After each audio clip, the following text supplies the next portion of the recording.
Here we go. We are up and running live for another Sunday night of racing at Fast in the Renegade Pro Cup Series. Hello to anyone who is tuning in on this very, very hot weekend, at least here in the New England area. I'm going to put out this disclaimer right now that I do have a fan running and pointed right at me. So if there is background noise, that's what it is. There's no way I'm turning it off today. It is way too hot. So I've got that on for my own comfort. But we're going to have a good time with this, though, regardless. It is the Tricky Triangle Pocono Raceway. 56 laps around this track. So it's going to be a pretty good race here. With a small field here, only 10 drivers. But nonetheless, drivers that I think are really going to be able to get this, put on a good show for us here, as we saw at Michigan a couple weeks ago. And some familiar faces here, a couple of new ones, but otherwise mostly familiar faces tonight. Along with a familiar face here before, but someone I have not had in the booth for a long time, but I'm very, very honored to have him back up here again. The man behind TarnationTV, it is Blaine Donlon. Hey, man, thanks for the invite. This was a no-brainer. Every time I've got a spare night and you ask to do it, I just go, yep, let's do this thing. But yeah, it's always cool to sit in the co-host side because then I have like a different method. Like I can have the league rule book is up on one screen and the stats and stuff I can't have when I'm broadcasting. I only have so much real estate on these three monitors where I can do a bunch of different things on a night like tonight. So yeah, anyway, man, thanks for the invite. This is gonna be a lot of fun. Looks like we're at Pocono, so this is always a challenging track. And yeah, a lighter field tonight, but like you said, it's still gonna be a great race. So we're in for a good one. Oh yeah, it's a light field but a stacked field, and yep, the old what turn for the Tricky Triangle Pocono Raceway. Fixed setup, of course. Was kind of talking to Zach a little bit. He was giving us some insight a little bit. We'll have some fall off. Track's even a little bit bumpy in certain sections, but all in all, it seems like the track is very conducive for being able to keep the car under you. Not super hard to drive. Main thing is just going to be, of course, just trying to keep the tires under you for a long run, which fuel run looking to probably be about 18 to maybe 20 if you really push it. So that will certainly play into strategy for tonight. But with qualifying complete and these guys just currently running out a couple minutes of happy hour before we jump into it, Blaine, I will let you have the honor of going down the starting lineup here. Oh yeah, since we are done qualifying, I actually remembered to retire my car. But half these guys didn't even qualify today. So anyway, do you want me to do the whole list? Go for it. All right, then. Well, pole position this evening with a 50.832. RJ Bishop in the 12. In second place, number 6 of Zach Rogers with a 50.849. These, like, under 51 is wild here, is it not? If you're by yourself, yes, that's pretty impressive. For the 48, Alex Moe in third. The number 9 of Randall Coleman in fourth. Ken Squires in fifth place. He's driving the number 25. Drew Fast in the 74 car in sixth place. In seventh place, Keith Hughes in the 47. In eighth place, Adam Schwab in the 53. Ninth is Tate Dorsey in the 96. And Joshua Moyers in the 68 car, bringing up the 10th spot. So yeah, blistering fast times. We've been watching these guys use this whole track, too. These safer barriers seem to be, you can kind of run inside them a little bit. Yeah, they are, as it were, transparent. So yeah, they're not solid. You can actually drive into them, so that does mean that there's a little bit more room than you would think.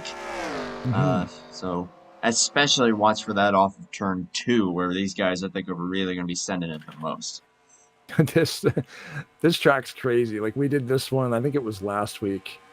At Maverick, I think it was Pocono, and just there's so much room on this track, but there isn't at the same time because every turn's so different. And just crazy watching, like, especially when you're coming at a turn, 3, which is the final turn onto that front straightaway, and it's like 9 lanes wide. And then, I don't know, I love it. This is a cool track. A lot of people don't like it. I think it's cool. It's very difficult. Yeah, and I think I can see these guys are shifting. Sometimes the setup will not really require you to shift, but it looks like these guys are downshifting. At least some of them are. Into 3. Yeah. I think some of them may even be doing it in turn 1, but looks like that's not as required. I feel like turn 3, obviously that'll be the big spot. 3's the tighter one. Yeah, this lowest mod, banked. Yeah, you can't see it on the broadcast yet, but this mod is such a cool looking mod. One of the newest mods, actually, for the NASCAR 2003. They do have the vintage truck mod that just came out. And then this one's fairly recent, within the last few years. I heard they're working on a new truck mod. I don't know who's doing that. I always keep an eye on Mystical's website, Armory Digital. He's got those little progress bars on the side. He's working on something because he's always updating things. He's the secret mod in the works, secret track in the works, secret special thing in the works. I'm like, oh, this guy just doesn't stop. So it's always something new with this game, and I love it. It's like, what's he gonna drop, man? Last time it was a secret mod was a go-kart mod. Who knew that was coming? Go-karts. And then, who knows? Maybe he's working on a new truck mod. I don't know. Now, I remember you and I actually did a race with that vintage truck mod at Hobo, much earlier in the year. Yes. But you and I did that, and that was really, really neat. And we were talking about the damage physics and how advanced everything still is, and getting more advanced for a 22-year-old game. I noticed spectacular. Too, the damage model on that vintage truck mod is very interesting because each truck takes different damage, which includes the windshields, which I thought was neat. Like the back windows are breaking and the side windows are busted on some of them. And I was like, this is pretty clever on how they pull that off. It looks like we're headed to the grid. Yes, sir. Getting ready to get this party started here in my home state. I still consider Dover to be my home track, though. It was closer to me where I grew up. Now where I live now, they're almost a perfectly even split. I think I even looked it up, and they were like they're both over 100 miles away, but they're within 2 miles distance. For me. Like if one's 107, the other one's 109. It's within that ballpark, yeah. That's pretty sweet, though, man. You're stuck between 2 major league NASCAR tracks.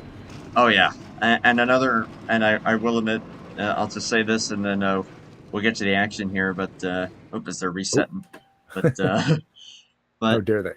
What I am especially grateful for is the fact that actually I'm going to get off track again, but. Is the fact that I am only an hour away from Maple Grove Raceway, which is an NHRA national event racetrack. Holy moly. If you are a motorsport fan, right, and you have never been to an NHRA drag race before, do yourself a favor and do it. Oh my goodness. It is the most mind-shattering experience you will ever experience, getting to hear a freaking top fuel dragster fly past you. When I lived out west in British Columbia, we lived next to Mission Raceway Park, which was NHRA sanctioned drag strip. And we basically, in my teenage years, we lived there every weekend with my dad because he used to race bikes. And yeah, dude, on Top Fuel weekend, oof. It's just nuts. It is absolutely nuts. Yep. What else is going to be nuts is the racing that we're going to be seeing here tonight. 56 laps around the tricky triangle. RJ Bishop, Zach Rogers on the front row, going to bring him to the green flag. And away we go here in the Keystone State. A NASCAR official up there swinging that green flag like it's always a money. What's his name? Did we ever name that guy? Like the community ever named the flag man? I would say Fred Jones, but he's the 86. We're already wrecking. We're wrecking. That's a 53. I was going to say Fred Jones would be a good one. Bouncing off of the wall there. Yeah. Adam Schwab I believe this is the first time we've ever seen him on the channel. That was at the back of the field. Caution is not out. No, because he wouldn't. He was the last car, so he wouldn't be obstructing anybody. Yeah, it looked like they were kind of three wide, and Tate Dorsey bounced off the. It was either Tate Dorsey or Ken Squires. One of them bounced off the wall, and then that kind of just accordion into each other, and that's typically how it goes when you bounce off the wall like that. As Zach Rogers leads the first lap, was able to get ahead of 12. He was able to get ahead of the 12. If you care about the timestamp, he made the pass around 1:30. Going in, yep. Going into turn 1, he actually got around the 12 of RJ Bishop on the right side on the exit. Oh, wow. Yeah. No, it's our guy, Zach. What else do we expect? Yeah. Crazy good run coming out of 1 there down that straightaway. So. Oh, there goes my game. Kablooey. Zach indeed. Rogers leads the field. Now everybody gets to witness the Top Dragster hold screen while we reboot. I'll let you know when you fall out of here. Which credit to my co-host here for the background footage that you see. Yeah, it's made a couple of loops there for you. You have fallen out, sir. You may return. Right. Although I am going to have to pull up the blank screen here for a moment, because what also happens when this happens is GNL TV gets absolutely screwy. You got to reboot Apache and reboot GNL. Randall Coleman just made a move to second place, getting right up behind Rogers. Alex Moe in third. RJ Bishop has fallen back to fourth, and it looks like he's going to drop another spot here to Keith Hughes, gets underneath him. All right, coming back in. Hopefully we'll be able to... Coming out of not turn 4 onto the front straightaway here. Oops. Wrong EXE. Yeah, that's the thing here at Fast. Coleman getting underneath Rogers. Going MRN style here. Thank you, Blaine. trying to get Rogers, but can't do it. Coleman got beside him in the corner, but the exit's tough. Zach is really good on that long pond. Like, that's a long pond straight, right? The one with the trees? Yes. Yeah, he's really good on the exit of turn 1 onto long pond straight. He just drives away from everybody coming out of that corner, so... All right. Sure, you can get on the inside of him, but he doesn't care because he doesn't race down there anyway. All right, let me get a couple final last things pulled back up here. Always the screwy part with this. Sorry, everybody. But holding steady right now. We got Rogers, Coleman, Moe, Bishop, Hughes, Dorsey, Fast, Moyers, Squires, and Schwab. That's your top 10. Get GNL pulled back up here. Hopefully, it will fix itself. Everybody currently just running nose to tail right now. Coleman got to Rogers. You just can't get by him. And we'll pull back up the chat. Pull that back up. And there we go. All right. We should be all good. But yeah. Randall. Another racy. As we tune it back in. Alex Moe. Always very consistent from pretty much any time that we're watching him. So I would expect this 48 to make some noise at some point or another, as well as that 68 of Josh Moyers. Holy moly. If he gets up there, he is going to be dangerous. Yeah, Bishop is your pole sitter. He's sort of just settled into 4th position right now. Sticking with Alex Moe at the moment, just kind of biding his time by the looks of it. And just checking on GNL TV. Looks like that is updating, so we should be all set there. Yep, looks good on my side. Very good. It's actually showing Randall Coleman in second. If it didn't update, then it would still show RJ. Someone spun in turn 3. I just saw the smoke, yeah. I'll go back and check that out. It was either Ken Squires or the 53, who I believe is out, because I do not see him on the racetrack anymore. And yep, 53, Schwab has retired. Yeah. He looped it. Ugh, that's a bummer. Oh my Yeah, goodness. he has a lot of rear end damage on that car from the prior incident, which basically leaves you with very little downforce on those rear wheels. So he lost control of it there, and then he decided to park it. He didn't even hit the wall. It was just a slide, but he instantly retired on that one. Adam Schwab, the 53. Unfortunate time there for him. Yeah, it pretty much got off on the wrong foot almost immediately, and that was game over. As He was looking underneath Bishop there for 4th position. Yeah, a little note here about Keith Hughes. He is filling in for Donlon Pratt, who was not able to make it tonight. Dunn said, "Hey, would anyone just for the heck of it, would anyone be willing to fill in for me?" Keith said, "You know what? Let's do it." And instead of driving the 82, he is in the 47 tonight. Will get half points for himself and half points for Donlon Pratt, depending on where he finishes, but no playoff points for anybody. But Dunn has qualified for the playoffs. Yes, yep. Dunn is in one of 7 drivers, at least at the moment, that are qualified for the playoffs. At this point, it's pretty much just a matter of making the minimum number of starts, which is 20 of the 27 regular season races. And then at that point, you would be playoff eligible. Yeah. That's the thing. You can't just walk in here, win a race, and then only show up to a couple races and then show up in the playoffs. They want you to be committed to the league. And how cool is that 47 look? Oh, that's so many great. There's kind of like, do I even have a favorite? Every time I look at a different car, it's my new favorite. I see RJ trying to make some moves here on Alex Mo. We got 2 Valvoline cars in this race, both of which look stellar. Tate Dorsey and Drew Fast. Not Brian Rawson. But we do not have Brian Rawson. Nope. He would have been the 3rd one if he showed up. Primetime racing driver Brian Rawson. Which shout out to that league and pretty much all NR2003 folks, including Hobo, of course, which will be at this very racetrack. Not this version, but Pocono Raceway on Tuesday night. Zach will be back up in the booth with me once again, and potentially Mr. Donlon. I might show up.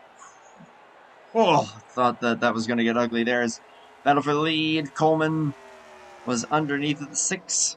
He's not able to complete that move, though, but all these guys are sticking right with Zach, and they're really hounding him, but no one's really fallen back off yet, and we're about halfway through this fuel run. Yeah, that number 9 car is my favorite car. The paint job's awesome. Wait a second. Nope, that Liquid Death car in first. That's my favorite car. And then you'll go back to the 68 or something, and you'll be like, nope, that's it. Who paints all these things, man? Like, I thought I was good at painting cars. I'm nowhere near this level. These guys are amazing. There's not even a bad car out here. Oh, I couldn't tell you who paints what. I know Coleman does. Yeah, I don't know. I don't know if Frank Divens has painted any of these. Maybe. I know he's right on him, but when they come out of that corner, you cannot catch Rogers. Yeah, he's just sticking with him for right now. Alex Moe losing a spot around the outside to RJ Bishop, and Tate Dorsey may look to follow suit. Not going to be able to pull that off, but he's just about thought about the crossover. Yeah, I cut you off there. You talk about Divens being a painter. There's so many painters that we can't even begin to list all of them. And some amazing ones out there, such as Seth Cole, like Frank Divens. Your stuff is pretty stellar, too, I would argue. Buddy. Oh my goodness. I haven't done too many. I do my own, and then I do some for a couple guys who ask, but everybody's got their style. Yeah. I like to think I'm half decent, but I'm nowhere near anything that these guys got going on. Keeping it simple is the number. And finding a good font, that's a thing, too. Like, finding a font for that number is tough, and making it work. It's not just typing the number 6. It's about how you layer it up. And yeah. So the fuel window, we were... Yeah, go ahead, sorry. I was just going to say, my all-time favorite scheme that I have made, like, from scratch, all on my own, is currently my desktop wallpaper. I may have to show that off if we're under caution or maybe at the end of the race. Oh, cool. Yeah, that's the thing. Like, I get into one, and then I get it done, and I just keep it for, like, 6 years. I don't change it. Hey, nothing wrong with that. We were talking to Zach Rogers before the race, and he was filling us in on that. You can get 19 laps on a tank under green. Yeah, we're really clicking these laps off. I mean, despite early trouble for the 53, we are still 47. Oof. clean and green. Yeah, he got a little high. That's the wrong button. Oh, Alex Moe also slipping back. He's gonna lose a position there to Josh Moyers, or I think just past like 2 guys there coming off of turn 1. But now move Josh Moyers up into the 5th position. Again, that wants that 68 to get up there here at some point. Keith Hughes is always dangerous. The winner of this exact race last season, after Zach Rogers ran into some trouble. But yeah, watch for that 47 as well. I think that he will also be one to possibly contend for this race win. RJ Bishop, the pole sitter, though, doing an excellent job. Still keeping this thing up in the top 3. And while Zach Rogers has been dominating, he has not been able to pull away from anybody thus far. No, that's the thing. He's up there, but he's not really driving away from it. So it really is anybody's race. I mean, we've seen it happen. You know, guys run a flawless race. They lead every lap. They make one mistake, and that can be it. Boy, that was about a moment there for Keith Hughes. Really kicked the back end out off of 2. Still keeping it straight, though, and looking good. RJ Bishop kind of running that higher lane through turn 3. Trying to get the power down at Josh Moyers. Oh, yeah, he's coming alive now. He's looking. He is coming alive. But still, even the 4 guys behind him, those guys, they're dripping. They're drifting back a little bit, but not a whole ton. So tire wear, I think, starting to play into effect here. Oh, Keith Hughes, I think, maybe finding out how worn out his tires are. Alex Moe also having some sketchy moments there. Might do battle here with Drew Fast here into turn 2. So I'm focused right now on Josh Moyers. His best lap, 51.3. His last lap, 51.8. So he's not falling off too much. No, he has fallen off way less than anyone else. If you look at it, it is very minimal as RJ Bishop's going to opt to short pit. Yeah. He's about almost a 2-second fall off, RJ. Yeah, he's going to try a different strategy here. But, oof, that's... The problem that I have with that, though, is you're really going to have to stretch this next run. So if you go 20 laps, that will take you to lap 35. Ooh, yeah, I don't know if he's going to be able to make a 2-stopper work from there. We'll see. Yeah. I mean, cautions can come into play. There's not a whole lot of cars here this evening, and this is such a big track. So I think pitting under green will probably be fine here. There's so much room to get on that pit road, on that front straightaway, because it is so wide. It's literally almost like a mile from the outside wall to the inside wall for that pit. Yeah. Oh, somebody tagged a wall back there. Holy that was Drew. Gracious me. That's Dorsey thinking about making a move on Alex Moe there. Not gonna opt for that one. Yeah, I think these guys. I think we've got like the guys that were able to save their stuff and the guys that weren't able to save their stuff quite as well, and you can now start to see the separation among those groups. With the top 3 and then the big gap. Zach Rogers in the 6th leading this thing.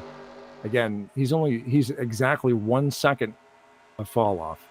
Best lap 51.136. His last lap 52.134. Almost to the 1,000. That's pretty impressive. So he's not losing a whole lot, but he did mention too that the fall off was 1 to 2 seconds. So, well, what's impressive to me is the fact that Josh Moyers, prior to that lap right there, was only losing about half a second off of his personal best. But granted, his personal best is also a little bit slower. So I just think that he's been playing the very long haul game cautious. Here. Yeah, and it's working and it's showing. But Randall Coleman is still also all over the back end of the 6. But pit stops are now imminent. We're on lap 18. You can pretty much pit from here on out, and we'll be good to go on one more stop. Of course, these guys are also probably thinking about those stage points, because I did neglect to mention this. Yes. Stage points are being awarded on lap 20 and 40, which of course brings these guys right to the edge of how far they can make it on a tank. So if you really want to get Was bold it and try for that, you can. 18, 18, and 20 laps? Pretty sure it was 20, 20, and then 36 or 26. No. Oh my gosh, you might be right. I'm sorry. 1 second, I'm checking. Yeah, I did not write that down. I completely 36, yeah, neglected 18, 36, and 56. Okay. All right. Yeah. Yep. I'm sorry, everybody. So stage points were just handed out there, and yeah, right there. Yeah, because I remember Zach saying in the pre-race we were chatting with him. He said 18 laps, and 20 laps. So if you add them up, it's 18, 36, and 56, the actual lap. So that's interesting then, because I was thinking, yeah, if they pit when they're about to get to the 18th lap, you would relinquish those points. So you almost, as the leader, had to make sure you made it there to get those. Otherwise, you would have given them away. Well, Zach certainly got him there, and he is leading Randall Coleman down pit road. I think I saw Alex Moe and the 47 of Keith Hughes already pit. Both the Valvoline cars are in. Josh Moyers has opted to stay out an extra lap. We'll see how that'll play into this here. Oh, he's really pushing it there. Yeah, up the hill, use the whole track again. Wow. And how about, what was it, Zach with 9 wins this year and an all-star win, so technically 10. Yep. 9 points races plus the all-star race. Zach is just that good, and he will come out behind RJ, who of course pitted 5 laps earlier, so he's going to get a massive undercut. Squires, but that's going to hurt him in the long run.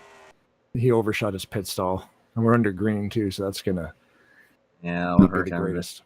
It's not been the best of runs so far for Ken Squires in this thing. Josh Moyers is now also in. It looks like he also had to make a little bit of a correction there, but getting his service, we'll see what staying out an extra lap will do for him. RJ Bishop, though, will end up being the net race leader, at least for the time being. Again, though, we're going to be on much older tires, so I'm sure that will eventually come back to get him the other way. Zach Rogers second, Randall Coleman third. Moyers just now coming back off of pit lane. Is going to be a little ways back. So we'll see if he's going to try to reel those guys in. Or just try to continue saving his stuff and maybe try to be there at the end. Tate Dorsey, Alex Moe, and Keith Hughes all in a little bit of a group there. Then you go back to Drew Fast. And Squire's kind of running all by his lonesome as it stands. Yeah, just doing some numbers. Yeah, RJ will be due back in on lap 35. 1 lap shy of the second stage. Yeah. That's the good thing about this league, though, is when you get to a stage gap there, they don't put the yellow out. Like, we just race through it. Because in a real-life NASCAR, they'll deflate the race by throwing the yellow out. I don't know why they... To me, that just sounds weird. I haven't really watched NASCAR too much. Once they started doing all that stuff, to me, it would just deflate the race. But, I mean, as far as the points go, it keeps it tight. Yeah, oh my goodness, look out. We've got Keith Hughes facing the wrong way, turn 3. Ken Squires in the 25. Did I say Keith Hughes? Yes, you did. That was a big stupid. My apologies. Precaution. He's going to have to park there and wait for these guys to go by him. There's no way to turn around. Nope. Yeah, there he goes. We've got it going now, but okay. Oh boy. Interesting. So we just went through a pit cycle. Now what happens? Now what happens? Yeah. I this think could be our RJ's going to have to pit. Yeah. No doubt about it. I saw smoke in turn 2. I don't know if that was him or someone else. I think it may have been Drew Fast, actually. Yeah, we actually had 2 spins. The one that brought out the caution, of course, was Squires. Which, again, it was just me calling out the wrong name. Apologies for that, but Drew Fast actually gets onto the apron, hits a bump, and spun it around. This is not what caused the yellow, but Yeah, that's what happened Oh, in did he? 74. I'm going to watch too fast now. Or maybe I missed it. And it was like just prior. And then oh my gosh, I almost did Oh, it there again. it is. Yeah. Ken In the replay, I Squires. see it. He did a perfect spin. Oh, no, he didn't. I thought he had it saved almost. Oh, that's too bad. I know it's funny though, is actually this spin by Ken is actually going to save him, and it goes into the flat turn 3. If there is one corner that's going to be the loosest, it is going to be turn 3 with how flat it is. I'm thinking RJ's going to come in, right? They're all going to go. It looks like they're all bringing it in. Yeah. I knew RJ was makes going to sense. have to. I wasn't sure if maybe someone was going to try to pull a strategy call, but it looks like everyone is going to unanimously opt to bring it in. First led by the 12 and then the 6. And that's good for RJ because he was off pace, not off pace, but he just opted to pit a couple laps earlier than everybody else. So now they're back on the same schedule pretty much. Yep. Yeah, depending how many tires. And so they're all going to get rights for sure. Oh, it's Mo had to back up. Yeah. And you know, I'm glad you said that because I just remembered these guys do have a limit on how many tire stops they can make. Ooh, look at this. Race off there. But was it 4 or 5? I'll check. I think it was 5 sets, including the one that you start on. So you essentially get 4 tire pit stops. Right. And I think it's sets though, because if you just do one side, you could do one side twice and that's one set because that's not 4 tires, right? Yes. Yeah, as far as I know, that is indeed the case. Yeah, tire limit. The rule has been increased to 1 set, so you now have 5 sets plus what you start with the race on. What was that accent? I don't know. Now counting, not counting emergency tire. I don't know what I'm talking. Tire limit. The rule has increased to a 1 set of extra tires. So you have the 5 sets plus, so it's good. You can make, like you said, you make it the 4 stops. Is it Russian? That sounds very Russian. I don't know. It's like Russian Canadian, eh? Oh my god. Not counting the emergency tires if you use them all and are involved in a wreck, not by your own doing. So they do allow you to, if you've burned all 5 sets. We're going green already here as yep. Thank you for commentary for Mr. Blaine Donlon of. Yes. Hey, we go RJ Bishop, Zach Rogers, here we go. Back to racing. Oh, Josh Moyers. Oh, yeah, he's hopping all over the place, but he got out of the way, so that's good. Yeah, but that's interesting. So if you do change all your tires, and then you get caught in an accident where you burn them off again, they'll let you go in and get repaired, pretty much. Free set. Gotcha. Okay. Tate Dorsey up, contending with these guys up. He was going to get clear for second after running a little further back for most of that run there. RJ Bishop using the apron. I don't know if I'd recommend that. Dorsey going to go for the race lead here in the 96 and will take it as it stands. He's getting a little loose though. He's going to use the whole track. Yeah, he did get really loose.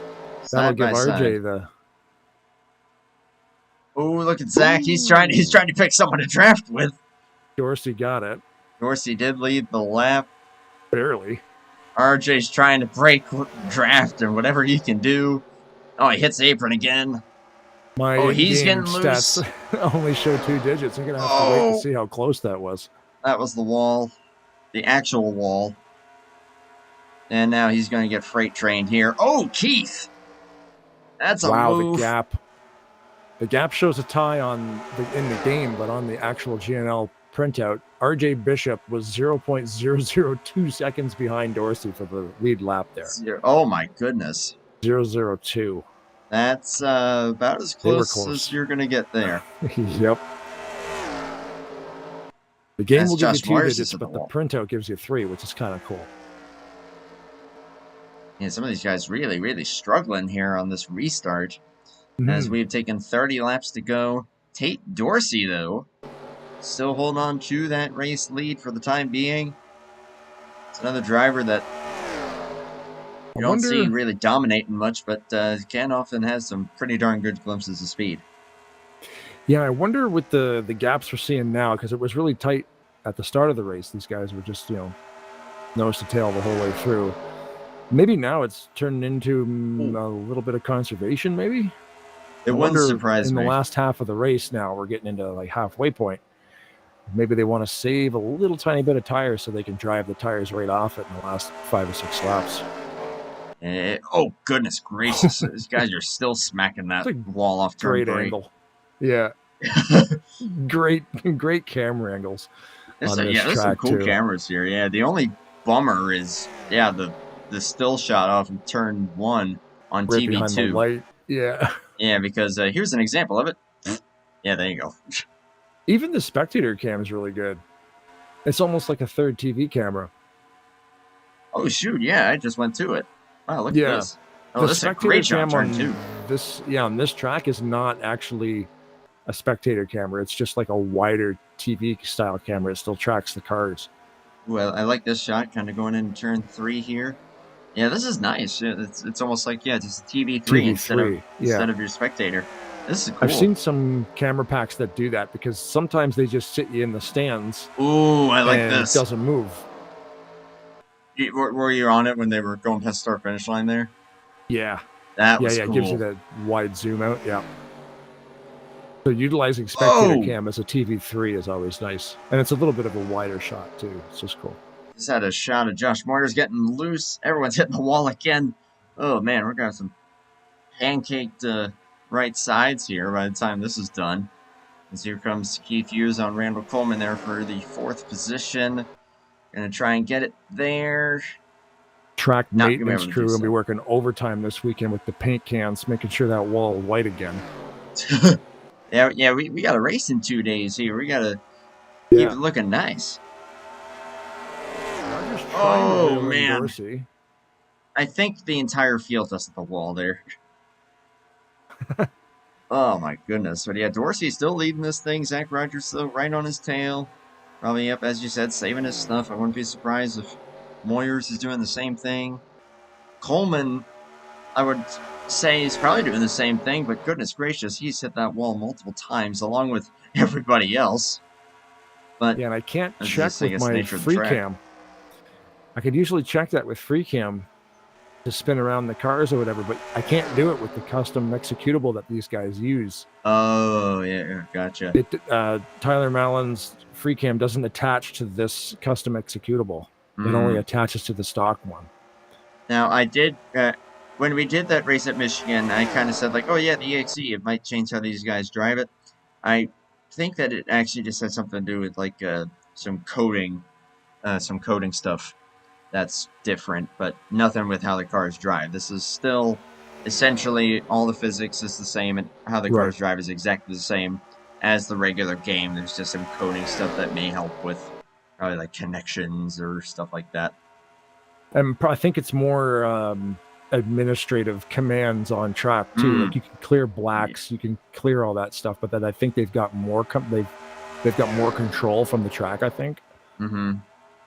Yeah, that makes sense. We'd have to talk to Randall more about what's involved in the executable, but yeah. Hopefully we'll finish top 3. Maybe we can do that. Oh, Keith. Yeah. Boy, he just smacked that wall. Like it owed him money. Get in line. Yeah, get in line. That wall has seen everybody tonight. Not the pace car. I would hope it doesn't see the pace car. I'd be a little bit worried about that. Here we go for the lead. Not quite. Has that ever happened? Pace car hit the wall? Yeah. You know, there's a version of Dover that happens, actually, but it's the inside wall. Right. I wonder in real life if the pace car is ever wiped out. In a NASCAR race, I don't think so, but I do know that happened at an IndyCar race. It was I think it was at Detroit, like 2018-ish. The dude who was driving the pace car when they were coming out to start the formation lap, just matted it too hard and spun and absolutely destroyed a brand new Corvette. Oh, no way. That's amazing. Yeah. Backup pace car. If you... Rogers on the inside of Dorsey. Yeah, we'll get back to that point here in a moment. We'll see if Rogers going to get it here. He's going to lift off. Rogers likes that higher line. He's working that. Dorsey's working that high line right now, and it's doing really great for him. Rogers is so good on exit onto that straightaway. Yeah, I think even on the low here. side. He's got a push from Moyers. Yeah. Dorsey holding his own, but I don't believe he's going to be able to hold him. Oh, he's doing a great job of it, though. Doing a very good job of it. See if he can do it into this corner here. Both of them being fairly aggressive on the brakes. Yeah, Zach is pushing up. Yeesh. Wow. They remain side by side. Ho, ho, ho. Zach will lead the lap, though. Zach's going to get it, but Moyers is helping Dorsey with a little bit of a bump draft there. That's pretty awesome. I was going to say, it's not over yet. Turn 1 seems to be a great spot here for being on the outside. And getting the power down. Oh, my gosh. We go 3 wide. Moyers going to commit to it. Oh, something's got to give.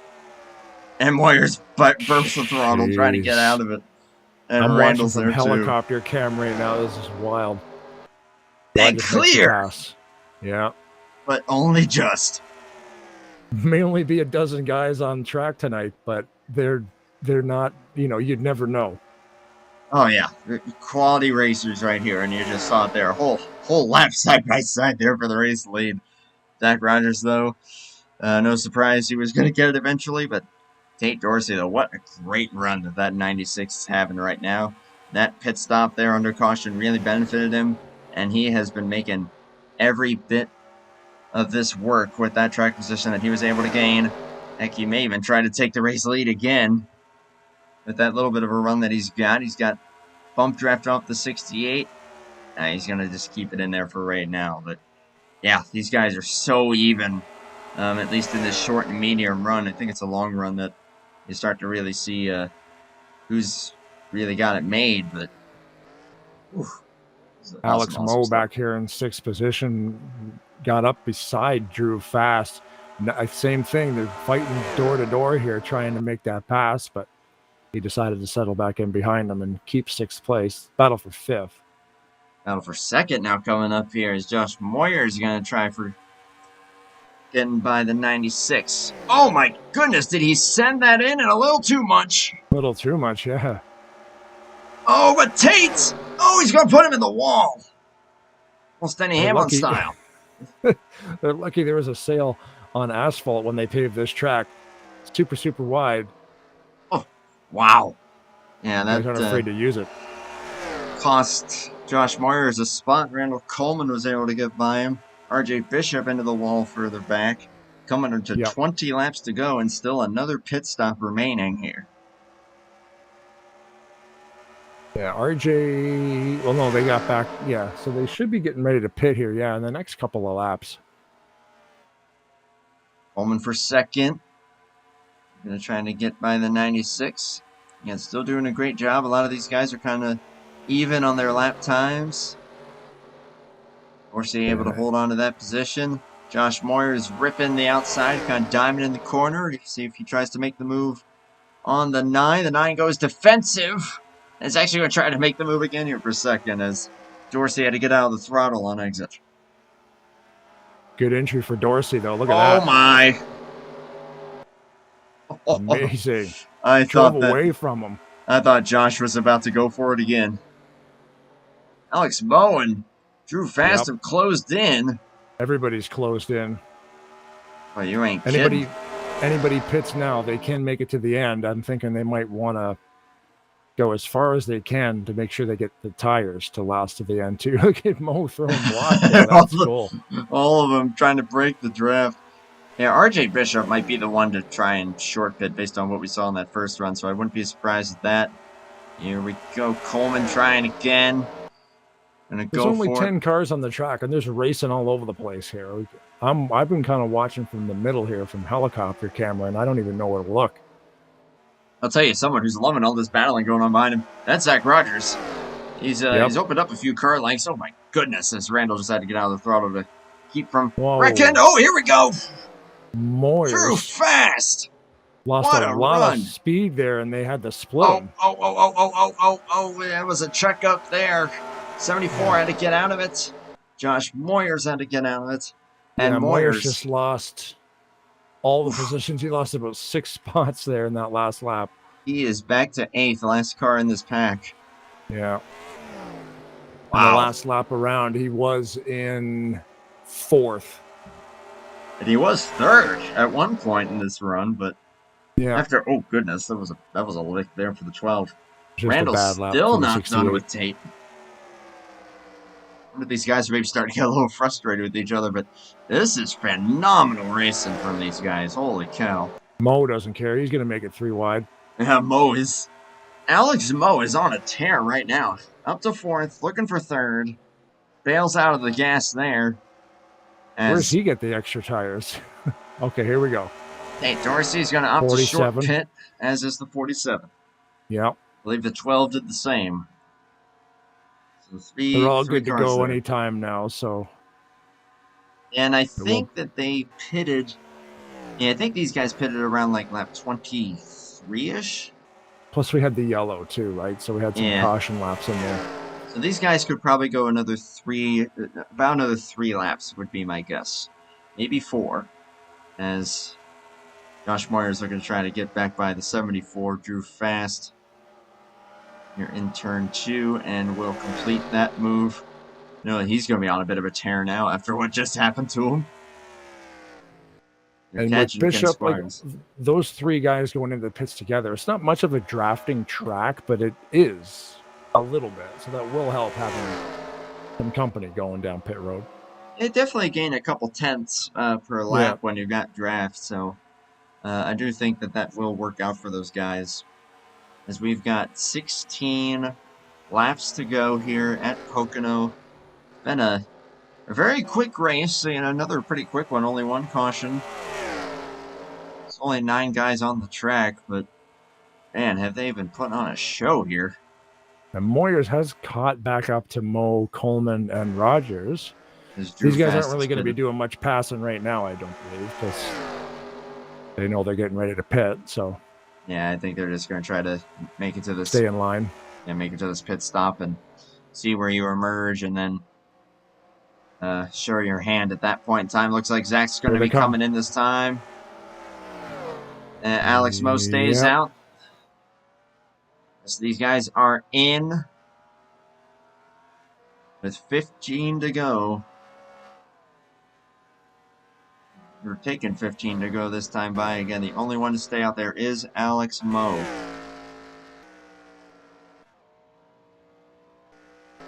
But that will be bonus points for Alex. Get that lap led. Unfortunately, it looks like Tate Dorsey may have had to come back down pit road for a speeding penalty. That, after the run that he was having, that stings. That sucks. A slower stop there for Randall Coleman. He'll come out behind Moyers. This is where Keith Hughes emerges here. Ooh, this is going to be a bit dicey.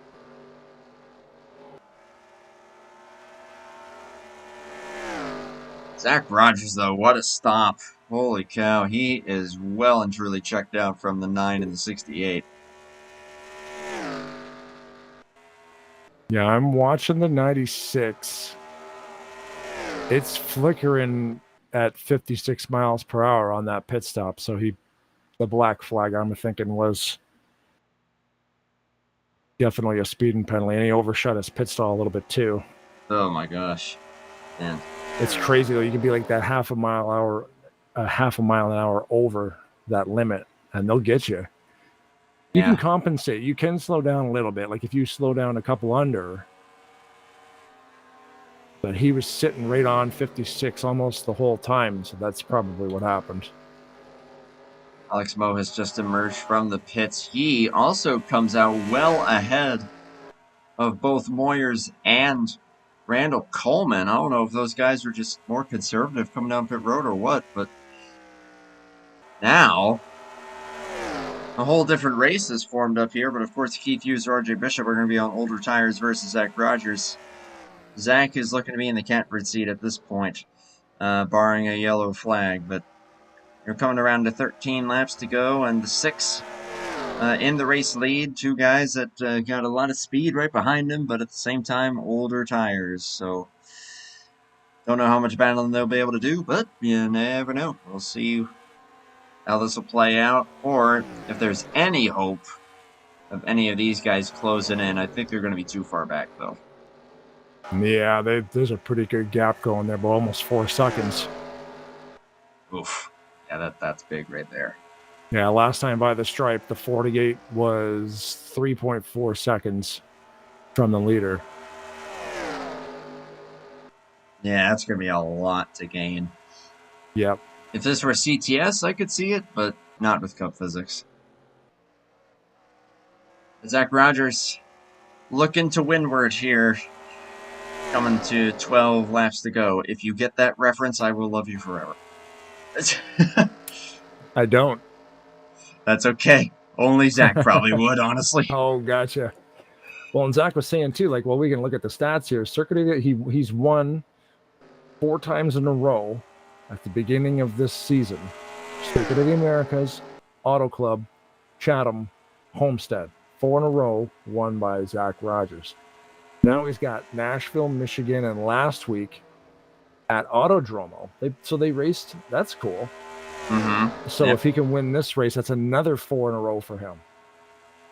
And I know that he was kind of hoping to do that again, but he was mainly just looking for a Pocono win. Because it is my understanding that last season he was dominating the race and something happened. We can't exactly remember what it was, as Josh Murders just got past Alex Moe there. But we've signed an NDR. We're not allowed to talk about it. Even he couldn't remember, so I guess I kind of, it's more noticed too. It's more of a DNR. Do not remember. Yeah, exactly. He won at Canadian Tire Motorsport Park too. My home track, Bowmanville, Ontario. Over second here, RJ Bishop looking on Keith Hughes here into turn number 2. Keith on and off the throttle. They're going to hold on to that position, though. Josh Moyer's up to 4th. Got by Alex Moe. There's Randall Coleman. So still got a trio there, but and Moyer's on these long runs. He really comes to life, so. Pardon me. But he may, just may, be able to try to close in here for second place as the tires on the 47 and 12 start to wear out. And RJ continuing to try to rip that high side. Seems like it's working decently well for him. Although he also has a lot of side damage. But then again, who wasn't clipping that outside wall here at some point in time? But 10 laps to go here at the Tricky Triangle. So no racing back until 5 laps to go. No blocking until 3 laps to go. At 3 to go, you may block, but you must do so at your own risk. If you throw a bad block and get wrecked, it's your fault. Just remember, on super speedways, lanes can move fast, blah, blah, blah, blah, blah. Sorry, not to blah, blah, blah, blah your rule book, Randall. But we're not at a super speedway, so that's why I didn't bother finishing that sentence. But that's cool, because most leagues do 10 to go. They do a race back, or they get rid of that at 10 to go. Mm-hmm. So this, you have to go to 5. No racing back until 5 to go, and then they will let you block. But yeah, we saw kind of what we were seeing earlier was just more so breaking the draft, trying to run more defensive lines. But hey, if you do it preemptively, that's not blocking. That's just breaking the air. That is perfectly legal. Of course, that's how they do it in IndyCar, and same rule applies here, and same basic mechanics also apply here. Now, these 3 have been closing in a couple tenths. Just kind of checking on the gap. It is down to 2.5, but yeah, that's a second that they've closed in the course of this run. I still don't foresee it being enough for them to be able to get all the way up there with 8 to go. Rogers isn't driving away with this. He's keeping everybody within 3 to 4 tenths behind him. The 47 hasn't been able to close that gap. Yeah. I think Zach's just kind of running his pace, being like, hey, I'm going to keep these tires under me. Right. And then that way, even if these guys do end up closing in on me, I can just punch it and away I go. Because you know Right. that these guys are probably cooking their stuff trying to catch up. Right. And if he's able to just, and it is like these minor adjustments, if he's able to run 20 or 30 laps just 1 mile an hour slower into a turn, it adds up, you know. Mm-hmm. Yep, it adds up on the lap time, but it also adds up on the tires that you save. Mm-hmm. So that is exactly what he's looking to do, even though he did just lose half a second there to Josh Moyers. Of course, remember, Josh and these guys, even if they do close, they would have to pass the 12 and the 47 in order Yeah. to even have any chance at You Zach still got here. to get around him, you know. One thing to catch, so another thing to pass. Credit to Keith and RJ, though. They've made this strategy work very well, and they're going to get a great finish no matter what happens here. But yeah, I Well, think that RJ their tires are especially starting to go down. had the pole, and then he went all the way to the back, and now he's back up here in third. So he's been all over the place tonight, but here he is at the end, third place currently. Taking 6 laps to go here at the stripe. Josh Mars has closed in on him. Running some great lap times, low 51s still. It's looking like Josh is maybe going to have the best chance here. Alex Moe and Randall Coleman not going to be able to get up there as of yet. Maybe unless these guys start doing some battle here. But Josh Mars, I know he's going to be on a mission. Trying to get by that 12 and maybe the 47. And if things go his way, you never know. Zach is just continuing to run his deal. Oh, that was a wall hit there for the 12. And here we go for third. That might be an easy take. Gonna power it off there. I know RJ's not one to lay down, especially at this point in the race, but it looks like, yep, that move will be completed. That's Josh the thing, though. Like Mars, you said, you make that mistake, and then the guy's there to pounce. It's done, right? yeah, on these straightaways, you lose any little bit of momentum, that is gonna kill you. But with 5 laps to go, Josh Mars closed in quite considerably. He is up to third. He is up to the podium position. He's going to be looking for second here. Actually, it looks like Keith Hughes is going to let him have it. Yeah. Courtesy move. Yep.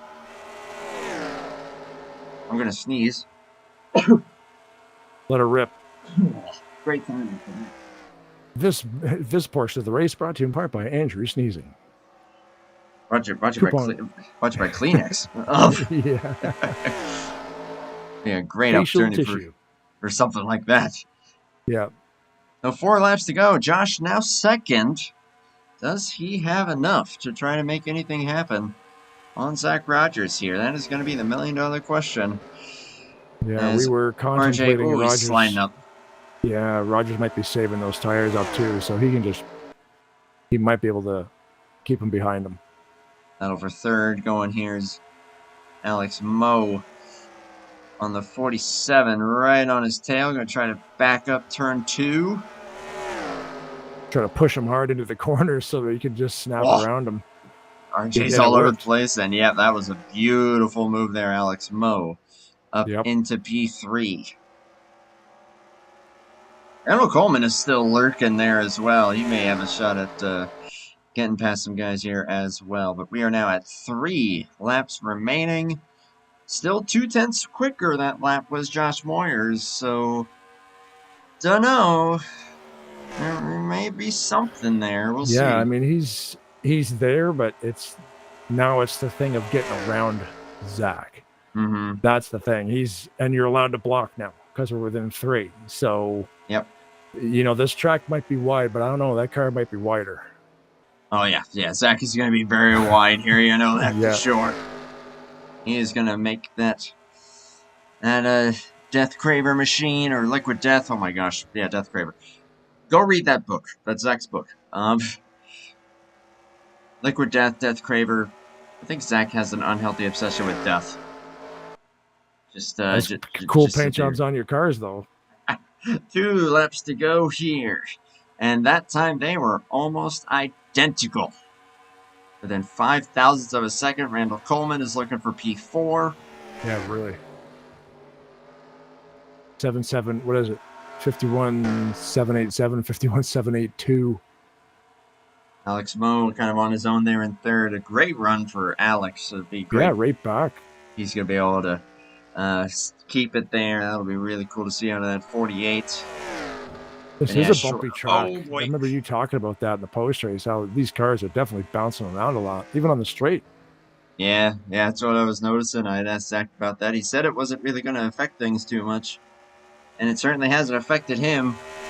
He has been pretty much dominating this race, but it has not been without a lot of guys behind him. White flag out here at Pocono Raceway. The Tricky Triangle, track that Zach said he wanted to win at very badly, and it is looking very good for him at the moment. Battle still rages for fourth. Randall's going to get it for the time being. Yep. Josh Moyers has slipped just a little bit. Well, we saw him doing it at Michigan. He's going to do it again at Pocono. He's got one more corner to navigate. And our man, our right-hand man here on the channel, Zach Rogers, through turn 3 for the last time. Gonna get it. Redemption after last season and 4 in a row for the second time this season. Zach Rogers has won it. Yep. Congratulations, Zach. Great run for Josh Moyers after recovering. He will emerge with second, and Alex Moe an excellent third. We'll get to talk with all three of those guys, of course. Randall Coleman with P4. And then we drop back a little bit then. I do believe that Keith Hughes will finish 5th with RJ Bishop 6th. Yep. Drew Fast, Tate Dorsey, Ken Squires. Ken was a lap down, and Adam Schwab, the only car that retired this evening. He retired really early on. Everyone else seeing it through to the checkered flag. And yeah, some awesome racing there too. That was great racing. That was good stuff there, and great racing for first, great racing for 5th, 6th. Like there was racing going on all over the place tonight, and then of course a little bit of pit strategy here and there too. And only a couple of yellows as a bonus. Not quite as crazy of a race as what we saw at Michigan, but hey, still Pocono definitely delivered with a small field like this, and another good show. Oh yeah. I tear up that Gander Outdoor Motors advertising on the track. Oh, man, you think that Zach has some experience doing these burnouts? I know that for sure. That's hypnotizing, that checker on the inside there. Eh? Holy moly. I remember the one Maverick race that I called with you over on TarnationTV last year, and there were guys that were breaking the draft all the way down to that stuff. Yeah. Oh, look at this. All up the front straightaway. Line them up.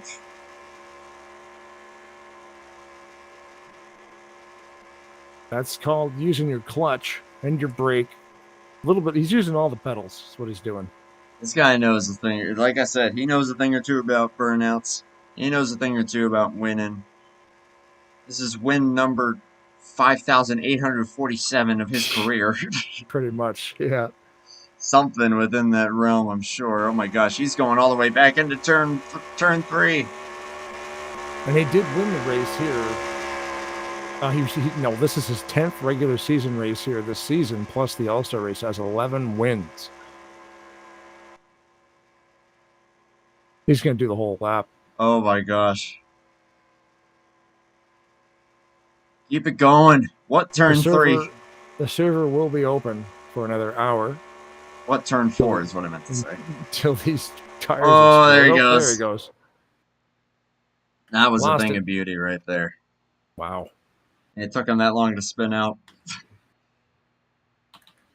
Whew.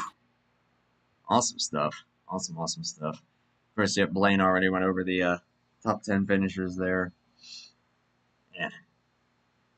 Zach is a dangerous man, let me tell you what. But, hey, you put him on a racetrack like this, he's going to get it done, and he will emerge with a race victory here tonight at Pocono. I am trying so hard to shoehorn as many of those references in as I can. Dominating this season too. We don't have a points update, but Oh, needless to say, I do believe Zach Rogers is leading the points here at Vast on Sunday nights at the Cup Series.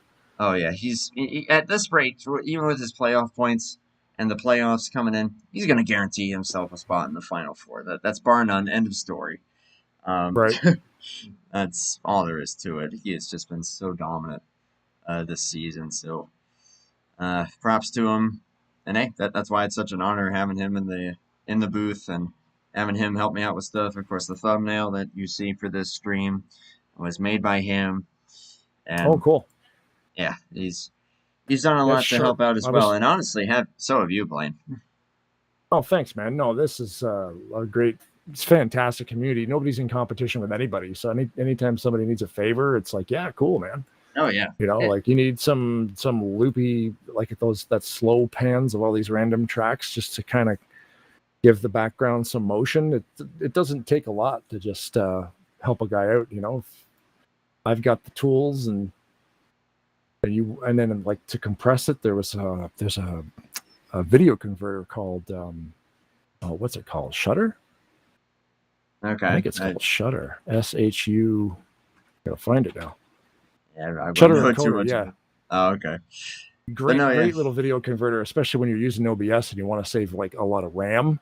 This thing will cut a video down to like an eighth of what it is, and you don't lose quality. So then you end up, instead of for OBS trying to play a 400 megabyte video, it's able to play like a 38 megabyte video. It's phenomenal. I may have to keep that in mind for future reference. Shutter encoder. Not paid by him, but I have paid him. It's free software, but you can donate, and I definitely do every once in a while because it's saved my life. It's Shutter. It's good to know. But no, yeah, I just before we get to these interviews here, I definitely second what Blaine said there, and that's what's cool about the broadcasting landscape here on NR. When it comes to a lot of like live streams and some other stuff, there is that sense of competition, and it's like you don't want to be taking away one person's audience or whatever. Especially the fact that Blaine, on most Tuesday nights, you and I are both streaming at the same time. Yeah. But over here and in the NR world, yeah, you're absolutely right. That for the most part, it's just all camaraderie, all just, hey, we're doing our separate deals. We kind of know what we're bringing to the table, and we just have fun with it.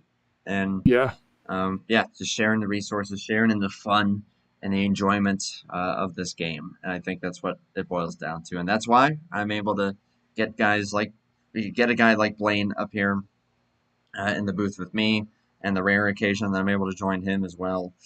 And we're able to just kind of share that on our respective channels because it's just fun, and all we're doing is having fun with it, and that means a lot. It really, really does. And also, Blaine, you just bring such a positive vibe to pretty much any stream that you do, whether it's your own or one that you're commentating. So thank you. Yeah, thanks, buddy. Yeah, no problem. The community's fantastic. And like, none of these NASCAR 2003 YouTube streaming channels are going to get millions of hits, but the hundreds of hits that we do get, people just love watching this stuff. So the viewers, thanks for watching, because the numbers are not astronomical, but they are, because the same people come back just wanting more of this stuff. So I'm always checking out new streams, and we love this game. That's what we're all here for. Just the love, both offline and online. It's good stuff. Yep, that's I know someone that these guys are loving, and that's the fact that they finished top 3. Let's go down the order here. We'll start with our third place finisher. User was moved to your channel, and it is 40H Alex Moe. Alex, do you copy? Hey, how you guys doing? We're doing awesome. We're doing awesome. A third place finish for you. Don't get to talk to you up here in the booth too often because we don't get to do these races too much. So it's awesome seeing you finish top 3 there. Always just kind of lurking there in the picture, never really falling out of it. You just kept it really clean and consistent. That kind of seemed to be kind of where you were falling into that, and it ended up panning out nicely for you there with a third place finish. just kind of tell me what it was like running the race there, trying to strategize there, and eventually what got you to that third place run. Yeah. First, it's cool to see Blaine co-host with you. And well, that first run, I had no idea the tire fall off was as much as it was. So you guys probably saw me falling back and getting past. It was embarrassing. And then once I realized how much the tire fall off is, the second and third runs, I was much better with managing the tires. And just towards the end of the run, it's the guys up front who are running hard to begin with. It's almost easy to pass them. The that mid-race caution really bailed a lot of us out because the leaders were gone. And then the second half of the race, it was just about managing tires, managing the draft. I kind of wish I would have gone in with Zach and Tate and all them when they pitted, because I lost about 3 seconds in the pits. But that's because I was 55 at the line from what Zach was telling me, that this track you can hop pit pretty hard in, and you can gain a lot of time, at least a second. So, with this crowd, these are, fast brings out some of the best drivers in this game. Joven and a couple other good, and Dunn and a few other good guys weren't here tonight, but I'll take third place to Zach and Josh almost any day. Those are top tier guys. But it was a fun race overall. I like this version of Pocono a lot better than the one they ran at Maverick a couple weeks ago. I think Blaine and Rod were broadcasting that one over at Tarnation. But there's only 10 cars, but it was a fun race. I hope you guys enjoyed it.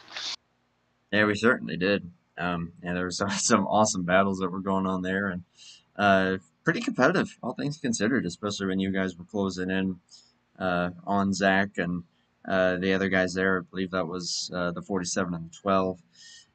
But yeah, it definitely, I noticed that with the tire wear. It definitely seemed like you kind of had the group of guys that had to figure it out early on. But then, like you said, you were able to figure it out for that second run.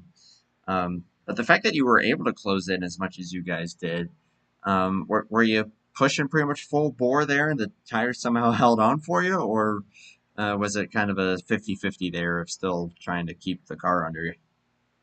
It's tough, managing tires and trying to, just keep the draft. Like, me, Josh, and Randall. Randall fell back, but me and Josh, we're just trying to run just hard enough to make up a little bit of time on them and get within about 2 seconds so that we could, catch their draft, because draft is big here at Pocono, those, 4,000 feet straightaways.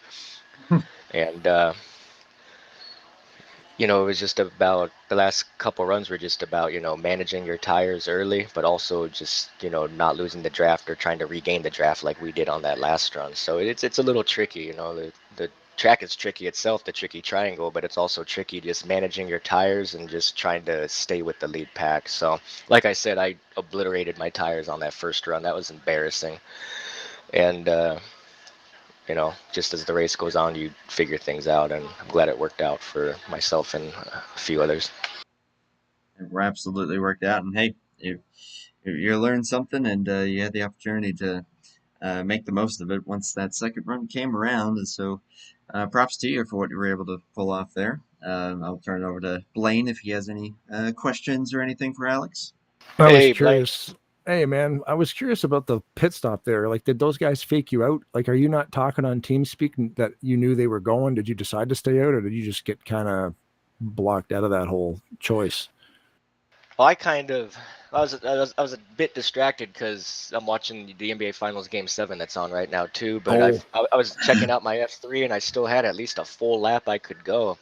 And I just figured those guys in front were gonna, run it dry and we would all pit together. But they pitted a lap earlier, and not much was said on TeamSpeak. I think a few of them. I have a couple guys here on Whisper, and then there's other groups of guys on Whisper too. But I didn't hear that they were pitting. Although if I had known, I would have pitted with them. It was kind of a last second decision there. I saw them all pulling off, and I did not think all three would pull off. I thought at least one of them would stay out. But you know, but where I really lost the time was not knowing how hard you could hot pit here. That yellow line, it doesn't come up quick, but it comes up a little bit quick.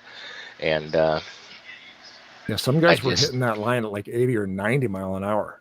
Yeah, had I known that, or had I been, smart enough to test the track with the AI cars before the race and see if hot pitting works or not. Because I was telling Zach and Josh down there right before I got pulled up for the interview here that the tracks with where the timing line begins, where the stalls, the white line, usually you can hot pit at all those tracks. But some of these tracks that have a yellow line or a cone, way before the stalls begin, some of them are so touchy. Where I mean, if you're not 55 the entire way down pit road, you'll get a black flag. And then the case was tonight. This was another yellow line track, but you could hot pit at. So I mean, it's just that can be solved by just testing out.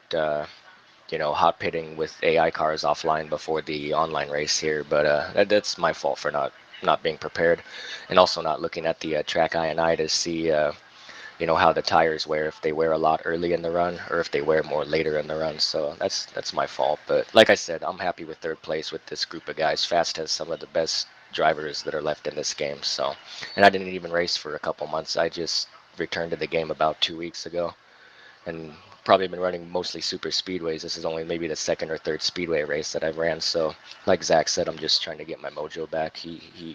We all know what we're capable of. You had your mojo tonight for sure, and it showed. You did awesome. Yeah, even with not hot pitting there. I mean, at the same time, it's always that balancing act that you got to walk there. I mean, heck, Tate Dorsey got caught out, and after the great run he was having, he had to come down pit road for a penalty. So better safe than sorry. It still netted you a third place finish. So and finishing within a second of the leader there. So really, really well done for you, and especially being back for as short of a time as you are.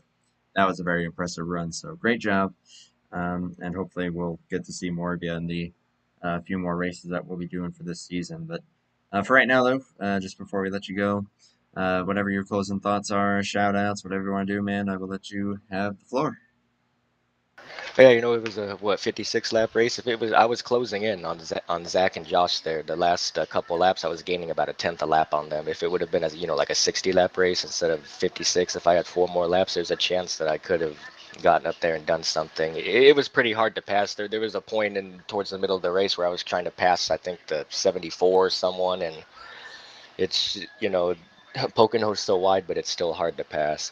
But yeah, I just want to thank everyone for coming out. Thank Randall for hosting the league and keeping us informed on Discord. Want to thank you and Blaine for doing the broadcast. I think it's pretty cool that some of these fast races are broadcasted. I just want to thank Lowe's Chevrolet, my grandpa, people at my work who are all cool, and yeah, thanks for broadcasting, and we'll see you guys around, whether it's here, over at Maverick, or PRL, wherever it's broadcasted. Thanks, guys. Yeah, right on, man. Appreciate you, and best of luck going forward. Hopefully we'll get another chance to chat with you soon enough. I appreciate it. We'll see you guys around. Take care. Thanks, Alex. User was moved out of your channel. Getting back down there with the other guys. But speaking of which, let's get the next guy up here. And that is User was moved to your channel. Josh Moyers. Second place finisher tonight, number 68. Do you copy, my man? I got you, Andrew. How you doing? Doing pretty good. That was a good race to watch. Getting to call it with Blaine was an absolute blast, and I was just singing his praises just before we started these interviews. But I'll be singing your praises here as well, concerning the fact that you closed about 3.5 seconds, I believe it was, on that final stint up into contention there with Zach Rogers.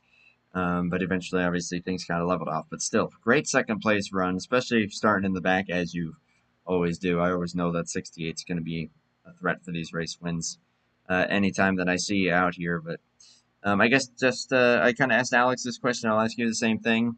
Talk me through kind of that final run after that final pit stop, and I guess trying to find the balance of pushing without absolutely roasting the tires.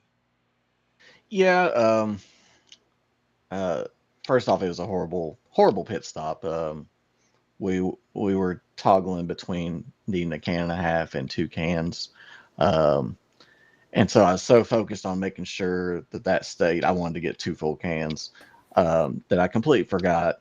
We were all smacking the wall off of turn 3. I forgot to toggle damage off, so I had almost a 17-second pit stop there at the end. But yeah, like the first lap or two, I kind of took it easy. Randall was in front of me, and he just about wrecked in turn 3. He got real loose, overcorrected, and got up in the wall a little bit. And when Alex came out in front of me, that's pretty much when I decided, we got to go. It's like, and so there really wasn't a whole lot of saving. I was just trying to be real smooth with my inputs. It's you'll kill the tires if you go way too deep into the turns. It's better to lift a little bit early and just mat the hammer down and try to get it loaded up on the right rear as best you can, to try to preserve that right front. And that's what we did for that last 15 laps or so. Glad we were able to catch RJ and Keith there and get a second place out of it. I kind of knew that Zach being able to conserve his tires and all that stuff, that I'd probably be able to get to him. But as soon as I got behind him, he came over the radio and said, let's see how much you cook these tires. And so that's when he took off, and it was everything I could do just to keep up with him at that point. So unless he made a mistake, there was no getting around him. Yeah, I was watching his lap times. It looked like he was saving quite a bit as well. But still, though, at the end of the day, I mean, you still had to reel him in and just do everything that you could. And you were driving phenomenally. There was only one point that it seemed like you really dropped back after some really hard battle in there in about the middle of the second to final stint. It fell off a little bit there, but ultimately, again, was still able to recover to second place. I'll ask you next kind of just about the track itself, kind of what it was like to drive. It looked like it was very bumpy. I was asking Zach about it. He said it didn't really affect things too much, but I guess I'll just kind of get your input on how it was like driving the track and the setup tonight. Yeah, the track had a lot of grip, and it almost felt like a super speedway at times, except for lifting the corners, obviously. But just especially when everyone's on fresh tires, we were all just on top of each other, and ultimately, like, basically, when the time I fell back is I about ran Randall over. He was side by side with I think it was Tate going into the tunnel turn there, and I thought about going under him for 3 wide, but I decided to let off, and then Randall started pushing real bad, so he let off. So then I had to hit the brakes, and then I just got freight trained at that point. But yeah, the track was super fun. Each corner kind of presented a little bit different challenge, not only with how to take the corner, but how you could be loose. Like turn 3, your car was loose, especially entering. But if you hit turn 2 wrong by 6 inches, you were pushing like a dump truck. And then turn 1 was kind of more neutral. The bumps didn't really bother me. It was, I think, more just a visual perspective of more than anything. So, but all in all, the track was really fun. The racing was really fun. I was looking forward to this race tonight, and glad we put on a good show for everyone watching, and glad I got a good result out of it. Been in a bit of a dry spell here lately, so glad to be able to talk to y'all. I'll be able to talk to you as well, man. I'll turn it over to Blaine if you have anything in particular for Josh.